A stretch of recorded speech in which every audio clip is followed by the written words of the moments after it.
Welcome to the Quest Diagnostics second quarter 2022 conference call. At the request of the company, this call is being recorded. The entire contents of the call, including the presentation and question and answer session that will follow, are the copyrighted property of Quest Diagnostics with all rights reserved. Any redistribution, retransmission, or rebroadcast of this call in any form without the written consent of Quest Diagnostics is strictly prohibited. Now I'd like to introduce Shawn Bevec, Vice President of Investor Relations for Quest Diagnostics. Go ahead, please. Thank you and good morning. I'm joined by Steve Ruskowski, our Chairman, Chief Executive Officer and President, Jim Davis, CEO-elect, Mark Guinan, Chief Financial Officer, and Sam Samad, our incoming Chief Financial Officer. During this call, we may make forward-looking statements and will provide non-GAAP measures. We provide a reconciliation of non-GAAP measures to comparable GAAP measures in the tables to our earnings press release. Actual results may differ materially from those projected. Risks and uncertainties, including the impact of the COVID-19 pandemic that may affect Quest Diagnostics' future results include, but are not limited to, those described in our most recent annual report on Form 10-K and subsequently filed quarterly reports on Form 10-Q and current reports on Form 8-K. The company continues to believe that the impact of the COVID-19 pandemic on future operating results, cash flows, and/or its financial condition will be primarily driven by the pandemic severity and duration, healthcare insurer, government, and client payer reimbursement for COVID-19 molecular tests, the pandemic's impact on the U.S. healthcare system and the U.S. economy, and the timing, scope, and effectiveness of federal, state, and local governmental responses to the pandemic, including the impact of vaccination efforts, which are drivers beyond the company's knowledge and control. For this call, references to reported EPS refer to reported diluted EPS, and references to adjusted EPS refer to adjusted diluted EPS. Any references to base business, testing, revenues, or volumes refer to the performance of our business excluding COVID-19 testing. Growth rates associated with our long-term outlook projections, including total revenue growth from acquisitions, organic revenue growth, and adjusted earnings growth are compound annual growth rates. Finally, revenue growth rates from acquisitions will be measured against our base business. Now, here is Steve Ruskowski. Thanks, Shawn, and thanks everyone for joining us today. We performed well in the quarter, growing our base business year over year while increasing our share of COVID-19 molecular testing since March. As we have said before, we believe demand for COVID-19 molecular testing is not going away anytime soon and will continue into 2023. Based on our overall performance in the quarter and our expectations for the remainder of 2022, we have raised our full-year guidance. We also made very good progress on our leadership transition.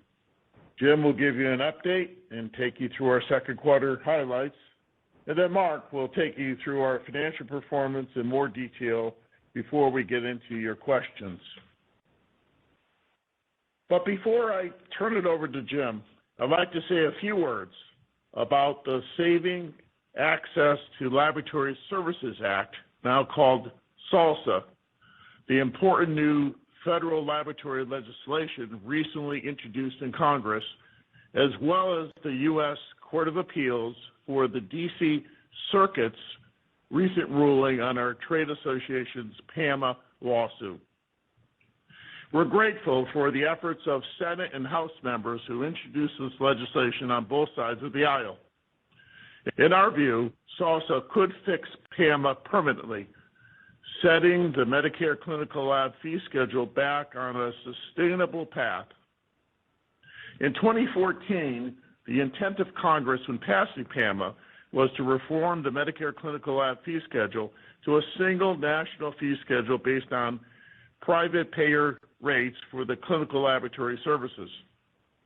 Unfortunately, the first round of data collection failed to collect the data from large, significant segments of the marketplace. The result was billions in Medicare cuts over 3 years, with more on their way if SALSA is not passed. Our trade association is coordinating congressional meetings along with public advocacy efforts that involves collaboration with the provider and patient communities. Last week, the D.C. Circuit Court issued a decision in the PAMA lawsuit filed in 2017 by our trade association, ACLA. In short, the court sided with ACLA and called the CMS's exclusion of hospital price data, quote, arbitrary and capricious. Importantly, this case has been rejected for procedural reasons, and this is the first opinion based on its merits. Unfortunately, the court is not requiring CMS to recalculate the flawed payment amounts. While disappointing, we believe this favorable ruling will give Congress additional strong grounds to finally fix PAMA's many flaws by passing SALSA. Now I'd like to turn it over to Jim Davis. Thanks, Steve. Our base business performed well despite softer utilization trends, which we believe impacted us and the rest of the healthcare industry. I'm proud of the efforts our team has made to grow our share of COVID-19 molecular testing since the end of the first quarter. We also ramped our investments to further accelerate growth in the areas of advanced diagnostics and direct-to-consumer testing. In the quarter, we announced the selection of our next CFO, Sam Samad. Sam joins us from Illumina, where he served as Chief Financial Officer for 5+ years. As many of you know, he brings a depth of healthcare experience that will help us in many ways. Prior to Illumina, Sam held several financial and operational leadership roles at Cardinal Health and Eli Lilly and Company. Sam, welcome to Quest Diagnostics. Thanks, Jim. It's an honor to join the Quest Diagnostics team. In previous roles, I had the opportunity to observe the many contributions Quest is making to healthcare. Since arriving less than 2 weeks ago, I've been impressed by the passion and dedication of everyone that I've met so far. I'd like to thank Mark Guinan for his partnership during this transition. I'm excited to be here. Jim, I'll turn it back to you. Thanks, Sam, and I look forward to working very closely with you. Now turning to our performance in the second quarter. Total revenues were $2.5 billion. Earnings per share were $1.96 on a reported basis and $2.36 on an adjusted basis. Cash provided by operations was $402 million. COVID-19 testing revenues were approximately $355 million in the second quarter, down approximately 31% from 2021 and 41% from the previous quarter. In July, with the spread of the BA4 and BA5 variants, we continue to see the demand for COVID-19 molecular testing consistent with the volumes we reported in June. Our positivity rate has increased since March, and approximately 25% of the tests we performed in the first 2 weeks of July were positive. We believe that the COVID-19 trends since March contributed to the softness we observed in the broader healthcare utilization. As you've seen, we're successfully executing a strategy to increase our share of COVID-19 molecular testing. A key element of our strategy is to increase the number of testing access points through retail relationships. In addition to our CVS and Walmart relationships, we are now also collecting specimens at Rite Aid locations, and the number of access points will continue to grow. Approximately half of our COVID-19 volume in the quarter came from retail channels. Quest is proud to have been selected by the CDC to participate in its Increasing Community Access to Testing, or ICAT program, for COVID-19 testing. Through this program, qualified uninsured individuals can access COVID-19 molecular diagnostic testing for zero out-of-pocket cost. In addition, we're pleased to be the provider of COVID-19 PCR testing for qualified insured and uninsured customers of Rite Aid nationwide for zero out-of-pocket expense. We now have approximately 6,000 COVID-19 patient access testing sites through retail relationships as well as our own patient service centers. Through these efforts, we estimate that we are performing approximately 8% of COVID-19 molecular testing in the U.S., up from approximately 4% in March. Finally, the public health emergency was extended into October, which will help us maintain our current level of reimbursement.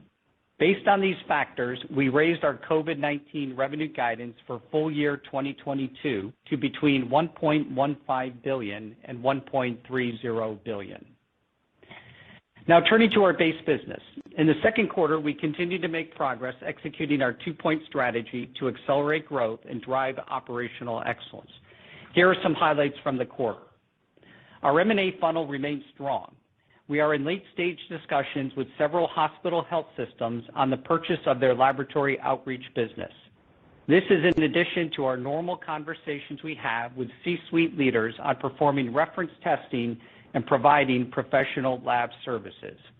While this pandemic paused some of these discussions, it has also created opportunities because of the financial and labor pressures that many hospital health systems are facing.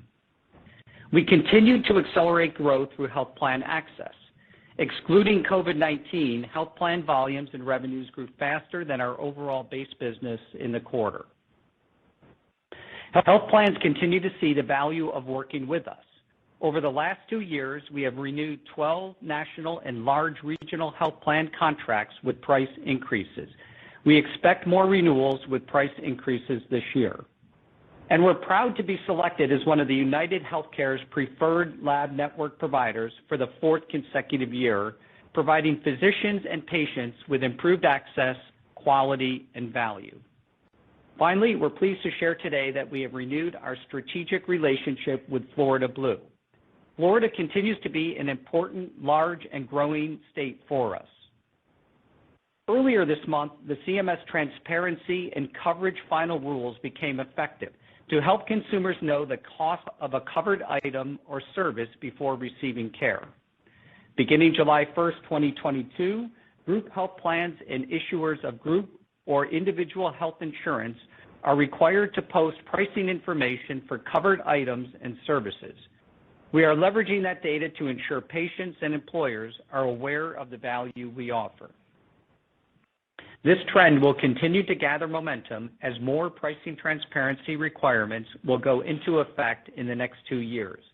We believe that pricing transparency favors Quest Diagnostics, which powers affordable care.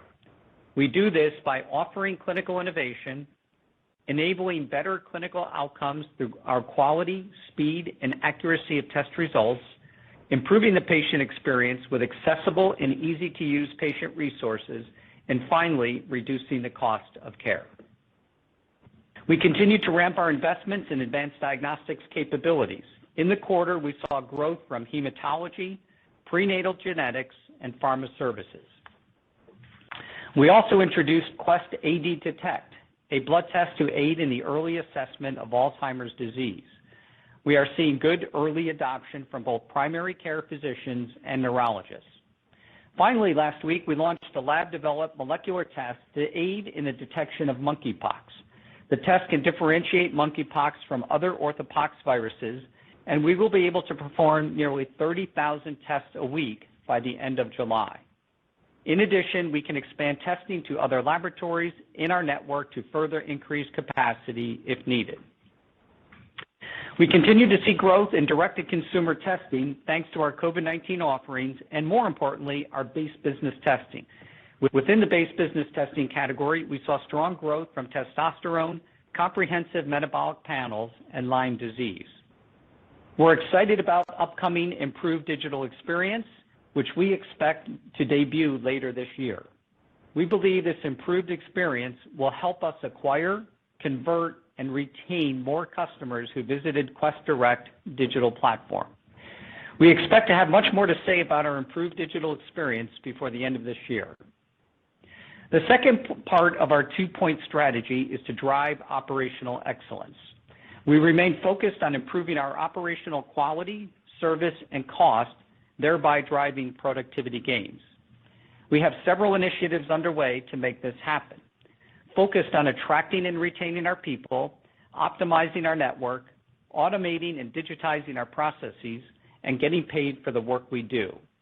Here are 3 examples. 1, we're partnering with universities to help build our pipeline of expertise in medical technology, cytology, and histology. We're also teaming up with a learning and development recruiting company to provide phlebotomy certifications to pre-screened candidates in exchange for a 2-year commitment to work at Quest. 2, our Schedule a Check-in initiative, which encourages patients to make appointments, has now expanded to 1,000 of our patient service sites. In one area which has implemented the program, we are seeing a 20% decrease in average wait times as well as an improvement in patient satisfaction. We're also building the payment process into the digital customer experience, which frees up our phlebotomists to focus on specimen collection, thereby increasing their capacity and improving the patient-employee experience. 3, we continue to implement digital technology to provide end-to-end specimen tracking, including the arrival patterns that enable load leveling across the network, which improves our productivity and provides greater transparency for our clients.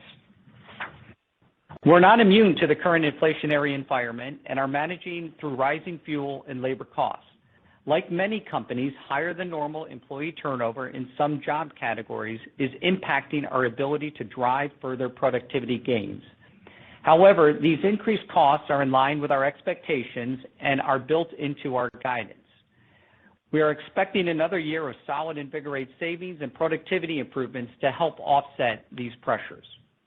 Finally, I'm very proud of our recently released 2021 Corporate Responsibility Report and invite you all to download it. You can find it on our website. Among the highlights, in 2021, we launched our first formal materiality assessment to help identify the most significant ESG topics to the company and our stakeholders. Also, to enhance the level of our ESG disclosures, we began reporting in accordance with the SASB guidelines.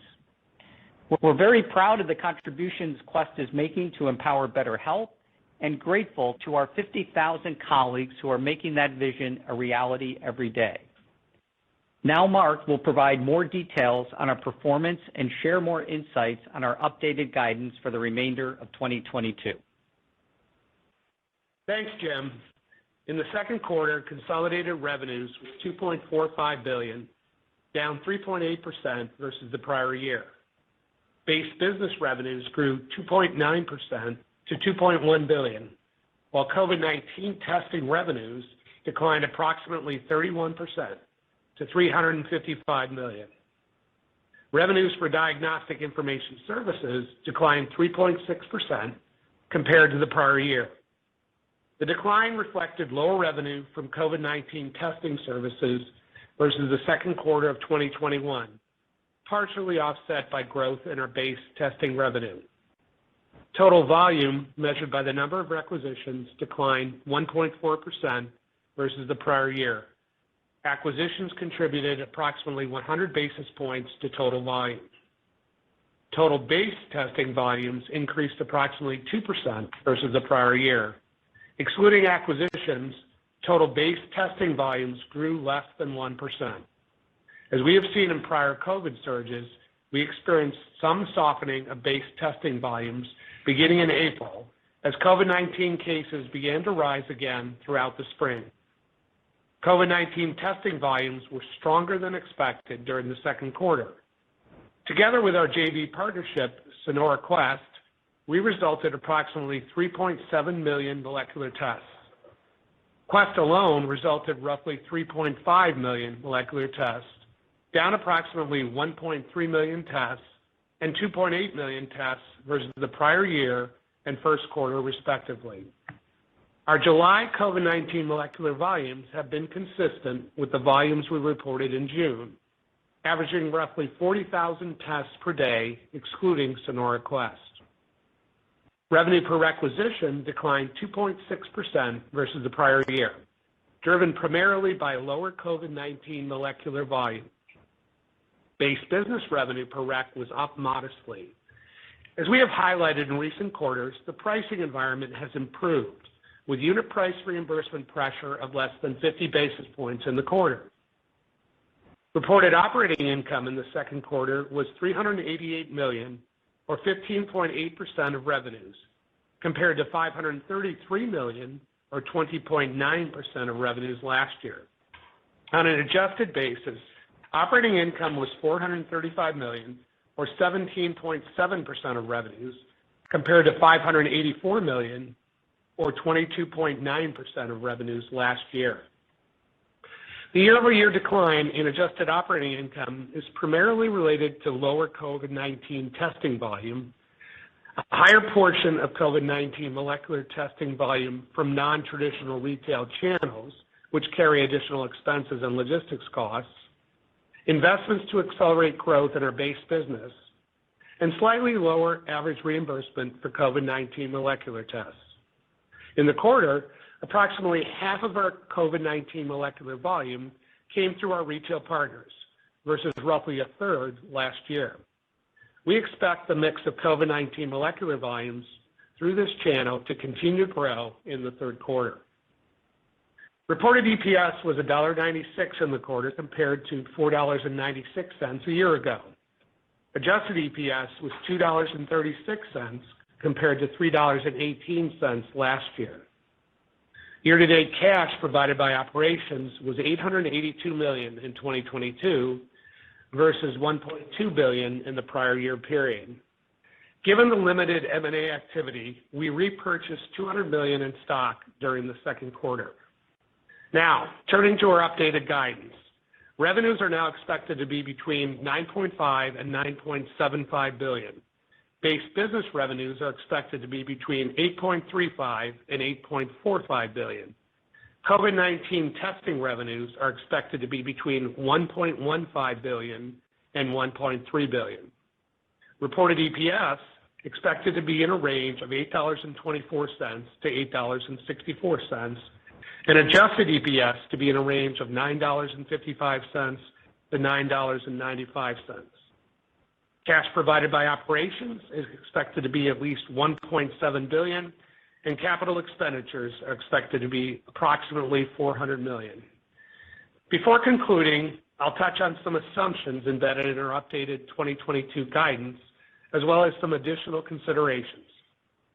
Our guidance assumes COVID-19 molecular volumes to average approximately 15,000 to 25,000 tests per day for the rest of the year. As we look toward 2023, we continue to assume our COVID-19 molecular testing run rate in the second half of 2022 continues into next year. Last week, the public health emergency was again extended another 90 days through mid-October. We assume average reimbursement for COVID-19 molecular testing to hold relatively steady through this period. While the public health emergency could be renewed beyond October, additional extensions are not captured in our guidance. As Jim noted earlier, we have successfully grown our share of COVID-19 molecular testing through our retail partners, which accounted for approximately 50% of our COVID-19 molecular volume in the second quarter. As these retail partnerships continue to expand, we expect the mix through this channel to continue to grow throughout the remainder of the year. We continue to incur incremental costs to serve this channel. As COVID-19 positivity rates remain in the double digits, our ability to pull specimens for COVID-19 molecular testing continues to be limited. As a reminder, we are ramping investments to accelerate growth this year. We spent approximately $70 million in the first half of the year, and we expect these investments to continue to ramp in Q3 to support the launch of our new consumer site later this year. A portion of these stand-up IT costs are temporary, but variable marketing costs will increase following the launch of the new site. We'll also be adding additional headcount this year to support our consumer offering, as well as bioinformatics capabilities within advanced diagnostics. I will now turn it back to Steve. Thanks, Mark. As many of you know, this will be Mark's last earnings call as he is retiring next week. Mark, you've been a key member of our leadership team as we have transformed Quest and accelerated its growth. I'm grateful for everything you've done for the company, especially for the last 2.5 years of the pandemic. I will miss your partnership and counsel as we navigated many challenges over nearly a decade. I wish you and your family health and happiness as you approach the next chapter in your life. Thanks. Thanks, Steve. Quest is a special place, and it has been an honor to serve as CFO for the last 9 years. Thanks to the analysts and investors on this call. I have enjoyed working with all of you. My family and I are excited for what lies ahead. Thanks, Mark. And to summarize, as Jim shared, we had another good quarter driven by our efforts to increase share of COVID-19 testing, while we believe our base business performed in line with the softer utilization trends we're seeing in healthcare.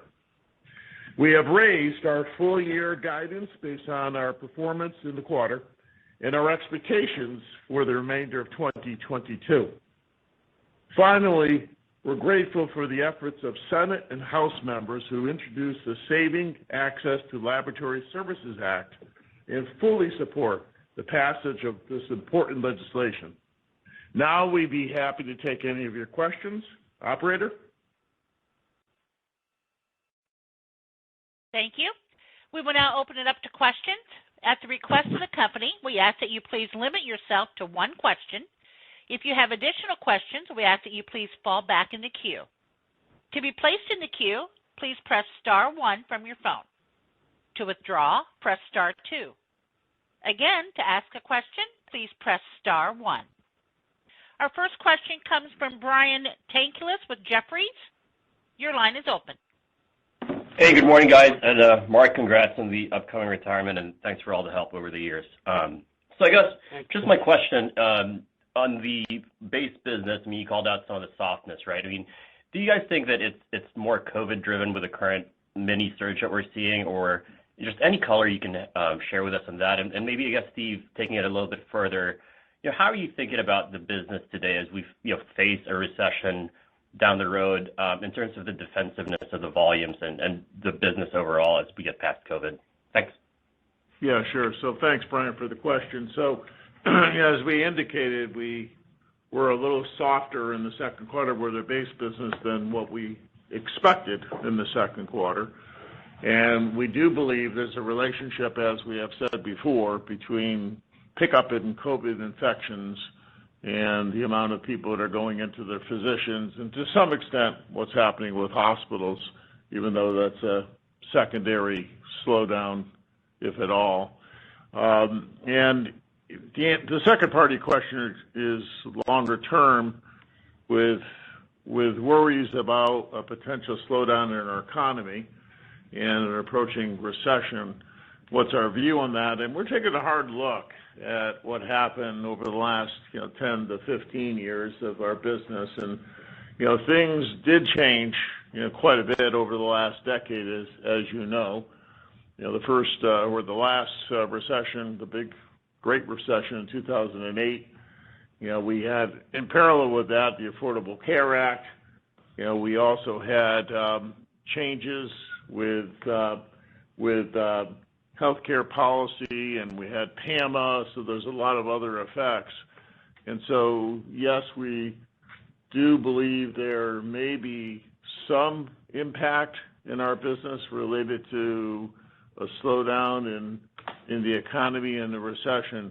We do believe that we're so essential to the delivery of healthcare and the need for healthcare going forward that we believe that utilization will continue to be reasonable throughout any up and down in a economic cycle.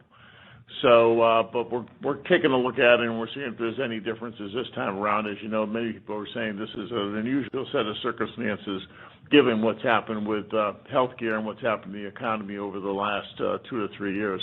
So, Jim, anything you'd like to add to what we see with our base business? Yeah, Steve, what I would add is, look, we're in close touch with the payers, and the payers have indicated to us, and you saw United Healthcare's announcement earlier this week, that they saw softer utilization of healthcare services as well. In addition to that, we track a group of Quest accounts that we know are 100% loyal to us. We call it our same-store sales analysis, and we noticed in the quarter that it was basically flat.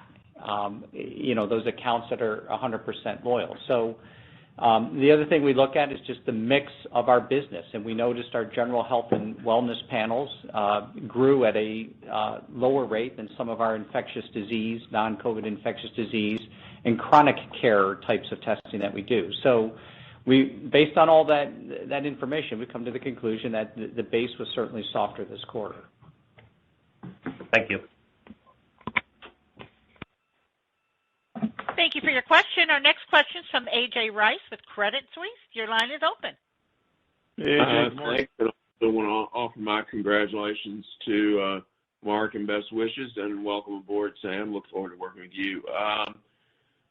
Maybe I'll just pivot over to talk about margins. Obviously, within the base business, you've called out some inflationary pressures. It seem like they've been manageable. But you also talked about the Invigorate savings, and they're largely offsetting it. I wonder if you could just sort of comment on how you're viewing base business margins, and then I'm assuming also on the COVID-related testing, that as long as the PHE is in place, that margin is stable. But has there been any reason to think that has changed? So we get the aggregate margin, but I wonder about the underlying trends there, if you could just comment on it and how much that factored into your back half guidance outlook as well, any changes? Thanks, AJ, for the questions. Let me start with COVID. So as I mentioned in my prepared remarks, when you look at our COVID business, the good news was a lot more volume, a lot more revenue, a lot more dollars of operating margin. However, with that also goes less pooling, a larger mix shift towards the retail outlets, which have higher expenses. And then we have had some slight erosion versus last year on our average reimbursement, a couple dollars, not anything, super significant. So the margin percentage was less, but still its contribution to the bottom line from COVID was much higher. As we look into the back half at this point, we don't know where the positivity rates are going to go, but we've not assumed a material change in the amount of pooling. We would expect to continue with the current mix or potentially grow that as a proportion of our total COVID volumes.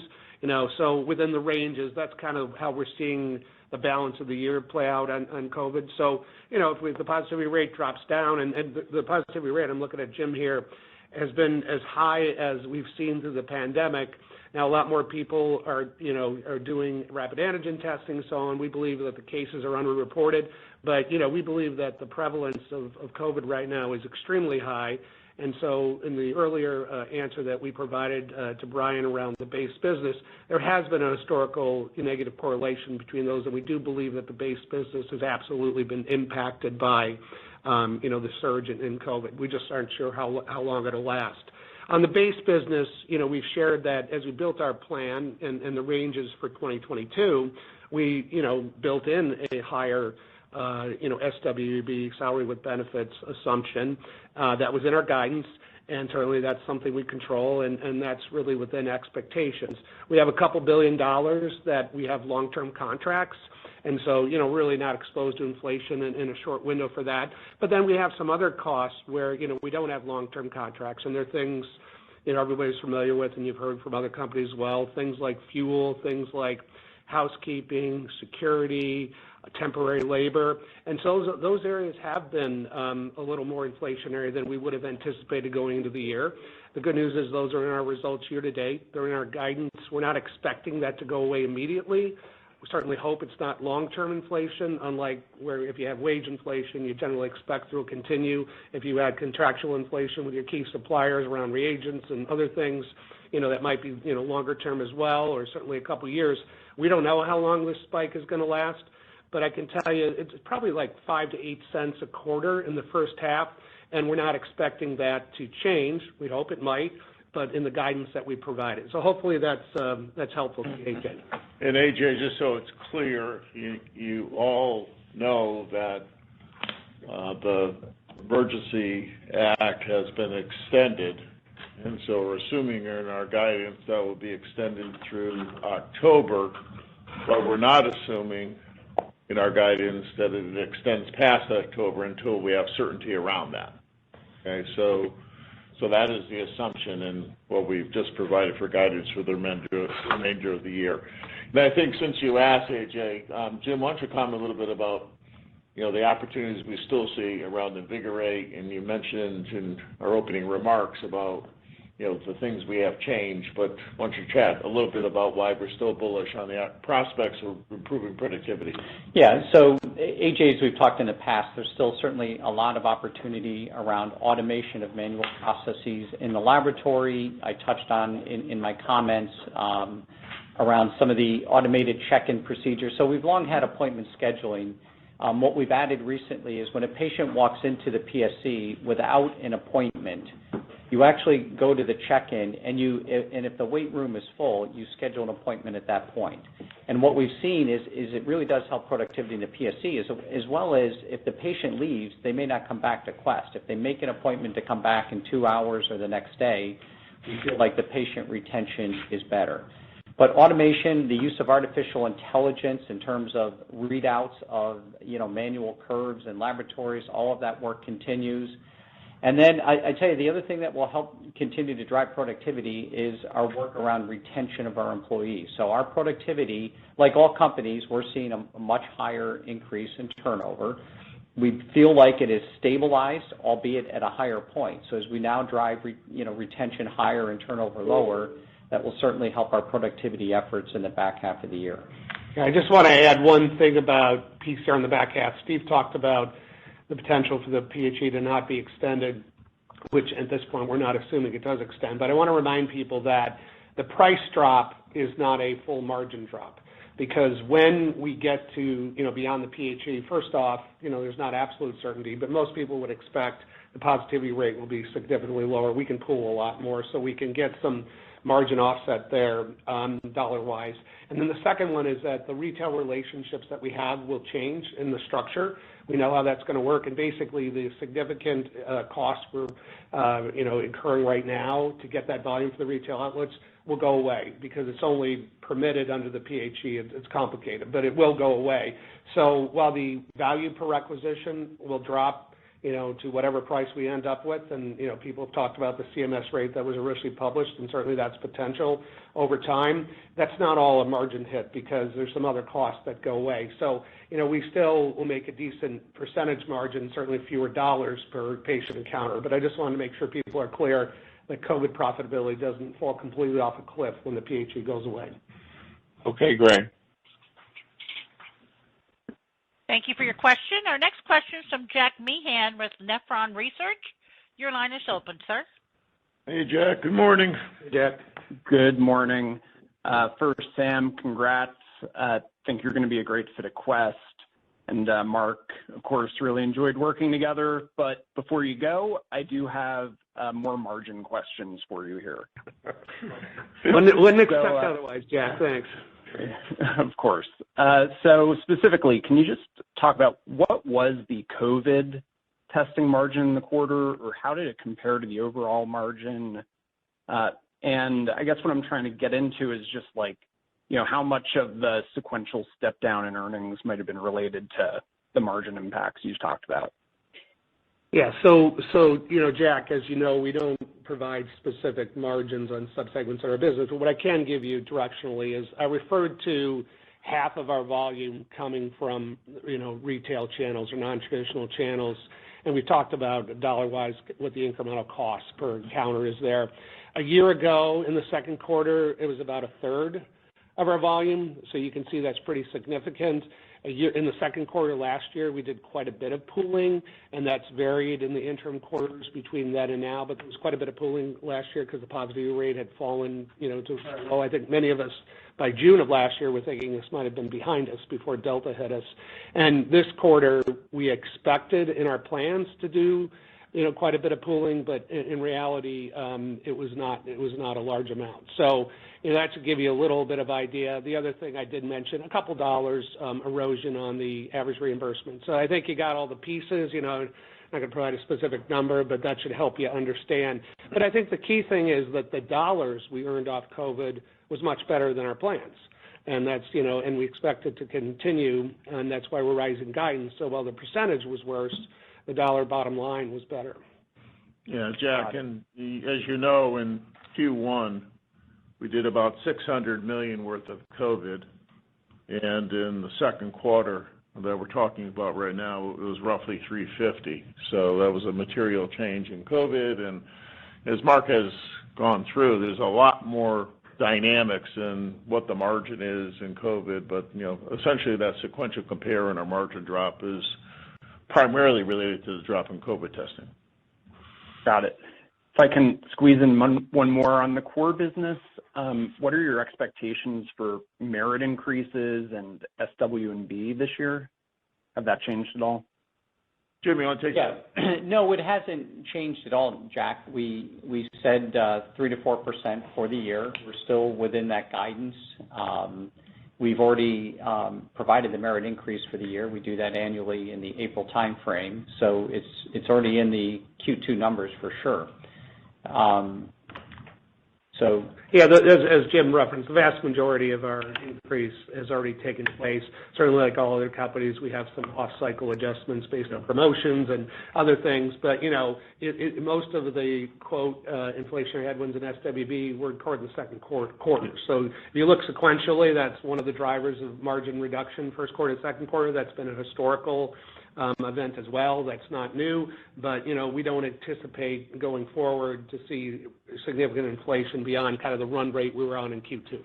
Jim and I actually in a couple of financial conferences tried to dimensionalize what's going on with our wage bill, and we talked about of the 50,000 people that the most pressure we see is what are really our real frontline people, and they're primarily what we call specimen processors. When the specimens come into our laboratories, they do the sorting. It's a tough job. It's at night, and we're paying them, we think, fairly, and we've increased that for their hourly wages. And the second is couriers.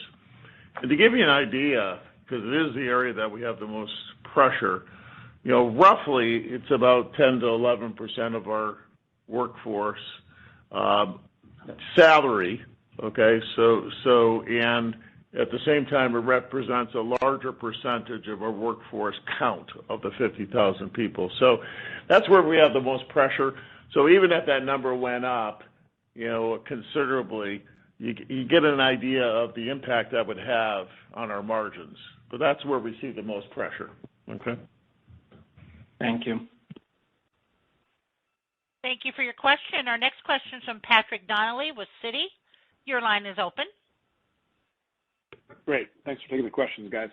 Sam, looking forward to continuing to work with you, and not to put you on the spot on your first call here, but I'm sure on the way in, as there's a lot of questions, as you've seen on this call already, in terms of the margin and the margin profile going into kind of next year as we work our way through kind of the high margin COVID coming out, some of the expenses, around DTC and retail, wage inflation. I guess when you came in, and Mark, feel free to chime in, obviously, but Sam, how did you get comfortable with that? It would just be helpful maybe to hear your perspective on that, as I'm sure it was a key consideration, something you dug into on your way in, and I know investors are hyper-focused on that piece as well. So if you're willing, would love to hear your general thoughts on kind of how we work our way through the margin side as we kind of work our way into next year. Yeah, Patrick, thanks for the welcome, and I look forward to working with you and the rest of the folks on the call as well. Listen, it's really early days. I've been here I'm in my second week here, so all I can tell you is coming in.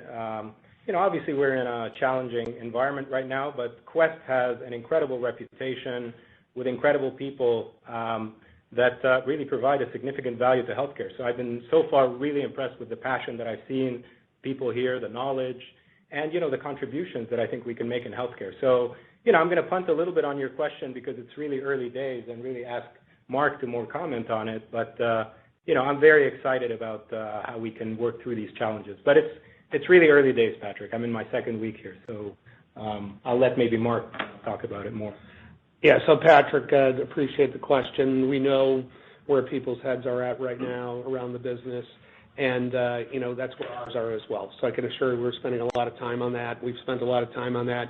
There's a number of things that we generally control, and then there's some things that are a little bit less in our control.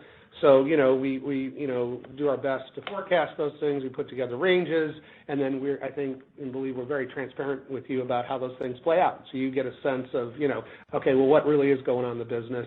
And, because of that, I believe that, generally we've not surprised people, and we've given you delivered on your expectations. We've given you timely updates. We've given you interim information. And, based on my time with Sam and I think the team here, I would expect that to continue. So, you would expect that, and that with my departure, that we're not going to change the way we talk to you, the way we share, give all those updates.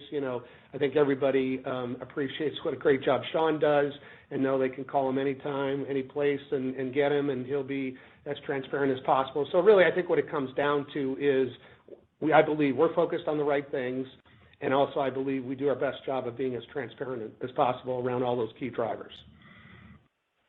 Yep, that's helpful. I appreciate it, guys. And then, Steve, maybe a quick one. You've continued to talk about more constructive conversations with some of the covering lives and payers. Can you just talk about, I guess, the kind of outlook on pricing? I mean, it seems as confident as you guys have sounded on that front in years. So maybe just talk about how you're feeling on the pricing side, given some of those payer conversations. Yeah, so thanks for the question, and we are very pleased with the progress we've made with all payers, and where we are today versus when I started, which was over 10 years ago. We've got a network now that is the strongest network that we've ever had, and I would say our relationship with all the significant payers, national and regional, is very strong, and they are increasingly realizing that it's good for their membership and good for their competitiveness in the market to have us in network, and we bring a lot of value. And so we're entirely focused on what we call powering affordable care, which is consistent with what Jim has driven in the company around making sure that we have great quality, great service, and a great experience. And you heard earlier from Jim, as we continue to push on, just working smarter. And by working smarter, we're going to get more productivity, but we're also going to have a better product. And payers understand that. And so, as Jim mentioned, we have gotten some increases from the payers over the last, several negotiation rounds. We continue to believe, that is something we're going to continue to push for, because we do bring a lot of value to the marketplace, and we're very competitive in the marketplace. And so if you look at the price effect that we saw in the quarter, and what we have typically said in the past historically, remember, historically we said you should plan at about 100 basis points was the price effect. Well, in this quarter, in the last quarter, we've actually saw less than that. And that's the best position we've been in. And I will share within that envelope, the commercial payer portion of it is significantly less than where we've been historically. But we still see pressure with price, with our hospital business, with our client bill business, and that's in that envelope as well. But on the commercial payer side, we're in a very different place than we were before. And I'll share with you, part of Jim and I, on my transition, is Jim and I are going into the nationals and the regional payers, and we're talking about what we've done in the past, and more importantly, what we're doing in the future. We just had a meeting last week with one of the national payers, and they see us as a much more significant player in the marketplace than what people think about us as, which is a laboratory. We're much more the lab. We actually help them improve the value of healthcare going forward. So much better place than where we were, in a good place right now. Yeah, and so what I will add is that we've really moved the needle on commercial. Over the last couple of years, we've talked about, more pricing pressure in the client bill, which is, as Steve referenced, the hospital, and then some cases where we contract directly with physicians. But instead of being a headwind on price, I will tell you that, starting next year and going forward, I would expect the commercial book to be at least neutral, if not a tailwind. So we've moved it from a major headwind to be a net, at least neutral and more likely positive. So, I wanted to, dimensionalize a little more why you're hearing the positive comments for us. And it's in really recognition of what Steve said, which is our strategic value to them. We're not a commoditized provider of the laboratory result. There's so much more to how we're helping them. And then these value-based contracts that we've referenced, where based on performance, we can earn, a better payment for ourselves. And so because of that, we've really, moved the environment and the relationships with the commercial payers. Great. Thank you, guys. Thank you so much for your question. Our next question is from Pito Chickering with Deutsche Bank. Your line is open. Hey, good morning, guys. Thanks for taking my questions. Mark, it's a pleasure working with you over these years, and Sam, I look forward to working with you in the future. A quick two-part on the inflation side. So the first one is a follow-up on that pricing question that you just gave. Can you quantify what the better commercial rates are for 2023? Because you've probably already locked this in at this point versus 2022. And then follow up on AJ's question, just to make sure I understand that. You were seeing an additional 5 to 8 cents of inflationary pressures. Was that more or less than you expected when you guys gave guidance on the fourth quarter call? And then on previous calls, you talked about sort of a 2023 EPS of $8.50. Should we add those inflationary pressures against that $8.50, or can you offset those with increased efficiencies as well as these new recent COVID retail agreements you've done? Thanks so much. Well, thanks for all the questions, Pito. I'll start with 2023. We've not locked down our plan, and even if we did, we generally don't give specific guidance until our fourth quarter earnings call. I'll leave it to the management team. I'll be leaving exactly when they decide to do that, but, not going to comment any specifics around 2023. In terms of the amount of the increases, again, I'm not going to dimensionalize it. We don't have a plan locked down, but we have enough contracts that are already set for next year and enough progress on some that are either, as we referenced, like Florida Blue or some others that are, getting close to being locked down for renewal, that I have confidence to say what I said, which is that it's not going to be a headwind next year for us on a price perspective. So just to add to that, so what you're hearing from us is, yes, we hear your comments about inflation, and yes, we have inflationary pressure, and yes, we're managing that. But what you're also hearing from us is we're in a better price position than we've been in. You need to think about that too, and thinking about the prospect of what we're going to do in 23. We're not going to provide guidance, but we still feel confident with what we shared at Investor Day in 2021 around the prospects of what we're going to do going forward. Yeah, so I was going to continue that. What you're hearing from us is what's happening now, Pito. And the 5 to 8 cents is more inflation than we would have anticipated. However, other things have changed as well. Most notably, we did a lot more COVID, so we delivered a lot more earnings. So just like we don't expect the high level of COVID, and we could be wrong, to expect and continue into 2023, also, we'd be really disappointed if the inflation we're seeing in the non-contracted areas were to carry into 2023. But even if it does, we've got multiple pieces that are moving, including a better pricing environment in the commercial book. So in no way, shape, or form are we saying that when you put all these together, that $8.50 or in that range is not, something we're still confident in. Thanks so much. Yep. Thank you for your question. Our next question is from Ricky Goldwasser with Morgan Stanley. Your line is open.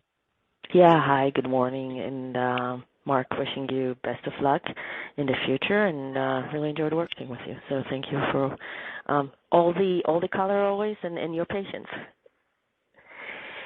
In terms of the question, I just want to go back to the utilization environment. I mean, you gave some color there, but what we're hearing from the managed care companies is that the softness that they're seeing is in ER visits and in inpatient admissions, which shouldn't really have an impact on lab testing, right? That it's more outside the four walls of the hospitals.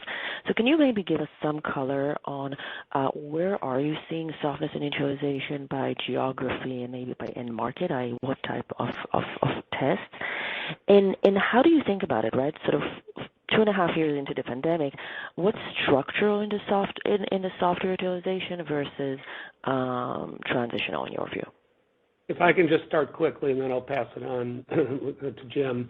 So, Ricky, our source is not just seeing, their medical loss ratios, but I'd point to two things in addition to what Jim talked about earlier, which is our same-store sales, as we call it.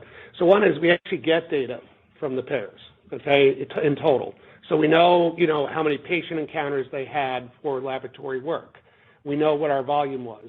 And we can see that, the good news is we continue to gain share in those commercial books. However, we continue to see their total volume has been, down, certainly in the second quarter. So it's payer data that's being provided by them to us that is the basis for our confidence to say that utilization has dipped in our space. The other one is I'd point to the Xifen data, which is, based on billings of other independent labs. And if you look at that, that certainly suggests that utilization is down. So while you may be hearing it's, emergency room and inpatient, the data that we have and the best data we have also suggests that the market in which we operate is also depressed in the second quarter. And the second part is, remember COVID, and we're 2 years into it, and every time COVID infections go up, our base business comes down some. And if you think about a physician and what they need to do to run their offices, and as you know, a large portion of our business is through physicians in their offices, if there's call-outs of their staff or if their patients are missing their appointments because they are now infected, it affects volume. So there's no question there's a correlation. And the good news for us is when that happens, our COVID business goes up. Right, so Jim, I should Ricky, the last thing I'd say is, we're not immune to a hospital. The inpatient work, remember, we get $1 billion a year in reference work. We have another $500 million in PLS. So when inpatient and outpatient procedures are down, that certainly does affect our business on the health system hospital side. On the physician office side, again, we closely look at a set of accounts spread across the country that we know are 100% loyal to Quest, and we measure that we call it same-store sales. Again, our general health and wellness panels, from a mix standpoint, were certainly lower than some of our chronic disease panels in the quarter. And then the last thing, geographic mix. We've talked, and it hasn't changed dramatically, that our book of business in New York City is down still low to mid double digits. On the other hand, we see incredibly strong growth in the southern part of the country, in the southeast portion as well as the southwest and parts of the west. So if there's been a population migration out of New York City, into the southeast, then we're certainly seeing some of that in our business. Operator, next question. Thank you. Our next question is from Derek DeDuran with Bank of America. Your line is open. Hey, Derek. Hey, Derek. Hi, good morning. This is John on for Derek. And thanks for all the colors, and thanks for laying out the initiatives, because you knew we were going to ask. But in addition to that, and in addition to the price increases you're expecting, and the plan to clamp down the employee turnover, how should we think about the incremental spend in 2023? Are you thinking about ramping these down to offset the inflationary pressure? And on PAMA, could you just remind us what your expectations are in 23, especially if nothing else happens on the legislative front? Yeah, so in terms of 2023, as Mark said, there's a lot of moving parts at this point. We're committed to investments in advanced diagnostics. We're committed to investments in our consumer direct, consumer-initiated testing business. Obviously, we can modulate those things if we see inflation, getting worse. But at this point, we can't give you any further guidance than what we've given you around those. We're committed to advanced diagnostics, committed to our our consumer direct, consumer-initiated testing business. Yeah. So in terms of, so just to add to that, because we've commented on this before, it's important you think about this as you think about 23. We started to make investments in 2020 to accelerate growth beyond what we had already invested in to accelerate growth. So think about 20 and 21, and now we're into 22. And we obviously would not make investments unless we thought there would be a return. And so therefore, you have heard from us, you're seeing growth rates in advanced diagnostics that have come up. You've heard about us feeling good about our consumer-initiated testing growing faster than we have seen growing in the past. And as you think about 23, you should think about the improvements you're going to see in those two businesses in relationship with in what we invested. And so therefore, you should not think about this as headwinds, but you should really think about it as tailwinds, because we will get a return on those investments we made over the last several years. Jim? Yeah, you asked about PAM, and we've said that it's in our 2023 guidance outlook that we've provided at this point, and we've said it's about a $90 million headwind. So the only thing I would add is that, to Steve's point, you know, when you ask are investments ramping down, I think there's two ways to think of investments. One is what's the P&L net impact, and one is the level of spend. Right. So we at Investor Day talked about growing our direct consumer business to $500 million by 2025. That is still our intention. So as you can imagine, over the next several years, including 2023, we're expecting significant revenue growth. And in order to drive that revenue growth, we need to spend more. However, the good news is that a lot of 2020 and 2021 was pre-revenue, pre-contribution margin, and as we go ahead, we will expect the net impact to actually be less and to be less of a headwind. So really, we're going to be investing less on the bottom line, but spending more money to drive that accelerated growth. And then obviously, when we get to the scale and size that we're at this point aspiring to, then we expect a healthy margin on that business. Gotcha. That makes sense. Thank you. Mm-hmm. Thank you for your question. Our next question is from Matt Larew with William Blair. Your line is open. Hey, Matt. Hi, this is actually Madeline Molman on for Matt Larew. Just going off of the previous question for your investments into the base business, I know previously you've given a number around $160 million for this year. Do you anticipate it still being about that? Has inflation driven that cost higher? Any color you have there?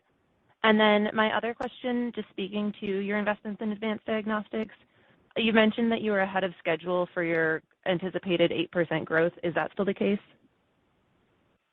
Sure. So let me take part of it, and I'm sure either Steve or Jim will jump in. So first off, inflation really hasn't impacted the level of investment in any material way, and we're on track, to spend about what we told you previously. As I referenced a minute ago, we haven't put our final plans together, but at this point, I would expect we're going to spend more next year. And we're going to spend more in marketing, but we're going to spend, a lot less and not much at all in the IT, platform creation. So it's really going to be tied, a very high variable cost and highly tied to revenue growth. And we'll monitor, as Jim says, and I'm sure Sam and Jim will be all over this to make sure we're making the progress and to make sure we don't get the spending ahead of ourselves.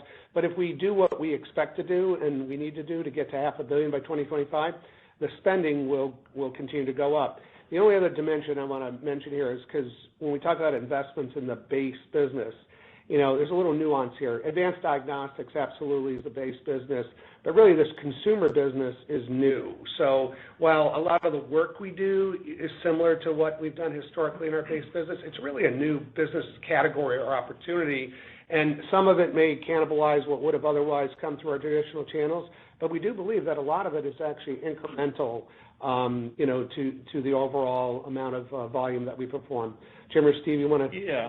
So as you know, we don't generally give you numbers every quarter about different segments of our business. In Advanced Diagnostics, we generally give you an annual update, and we'll do that again. But we keep on indicating that we believe we are making progress of getting to a higher level of growth as we indicated in our Investor Day in 21, and we feel good about the progress. And we gave you a number in the beginning of the year. And the same is true about our consumer initiated testing. We periodically give you an update to show that we're making progress. So we're feeling good about the investments made, the returns we'll get, and again, you should see more returns in our 23 guidance or the expectations around that because we believe that they still remain to be good opportunities. And just to clarify, the target that we outlined at the Investor Day for the direct-to-consumer business was $250 million by 2025. My apologies. Great. Thank you so much. Thank you for your question. Our last question will come from Rachel Vatnsdal with J.P. Morgan. Your line is open. Hi, thanks for taking the questions. So can you spend a minute talking about the monkeypox market? You flagged in your prepared remarks that Quest was, one of the 5 labs that was selected by the CDC to expand testing capacity, and you guys are going to have roughly 30,000 testing capacity for a week. So can you just walk us through the market opportunity there, and then is this contemplated in the guidance at all? Jim will handle that. Yeah. So at this point, it's hard to anticipate what the market opportunity has been or will be. You know, I can tell you our testing volumes at this point are modest. You know, if we've done 500, 600 tests, that would be on the high side. However, it is growing, and we do see growth. You know, we've only had the test up and running for 2 weeks, and over that 2-week period, it's grown, you know, day by day. Right now, we're not yet approved for New York State. We expect that to happen within the next week or two. I'm sure you're reading that is where the major outbreak is in New York City, so we would expect to participate in that market. But most of our volume at this point is coming actually off of the West Coast, and so we'll keep you updated on what we're seeing. Great. And then in light of the current environment, can you just walk us through some additional color on how you're considering use of cash between share repurchases, dividends, and then M&A? Thanks. Sure. So we're going to continue with what we've done. And, you know, what that is that between the dividend and you know, we've already gotten there this year with the share repurchases to deliver a majority of our free cash flow to our shareholders. And, you know, with a $1.7 billion guidance and $400 of capital, says at least $650 million between the dividend and share repurchases, and we've already covered that. As we've also shared, we'd rather do M&A than share repurchases because we have some very rigorous financial parameters around the deals that we do. And, you know, so it's really going to be situational, quarter by quarter. It may be different. Jim referenced that we have a deep pipeline and actually also commented that we have some negotiations that are well advanced. So, you know, I think we'd all be very disappointed if we didn't execute some deals before the end of the year. Don't know the exact timing of those, but certainly, as I said, I'd rather, you know, spend more on M&A, and I know Steve would, and you'll hear from Sam and Jim as they take over the reins, their view, but I wouldn't expect it to materially change. So really no change to what we've done in the past, and at this point, no specific plans for cash deployment, because it's really dependent on that progression of the M&A. Okay, so thank you, everyone. And again, thank you, Mark, for your time here at Quest. We're going to miss you, and we wish you well. So thanks, everyone, for joining the call. We appreciate all your questions and support, and we'll see you in our travels. Have a good day. Thank you for participating in the Quest Diagnostics second quarter 2022 conference call. A transcript of prepared remarks on this call will be posted later today on Quest Diagnostics website at www.questdiagnostics.com.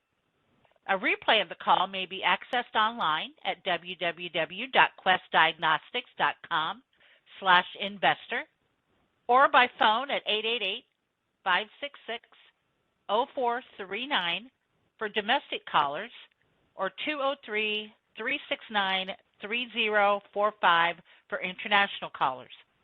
Telephone replays will be available from approximately 10:30 a.m. Eastern Time on July 21st, 2022 until midnight Eastern Time, August 4th, 2022. Have a great day. Goodbye.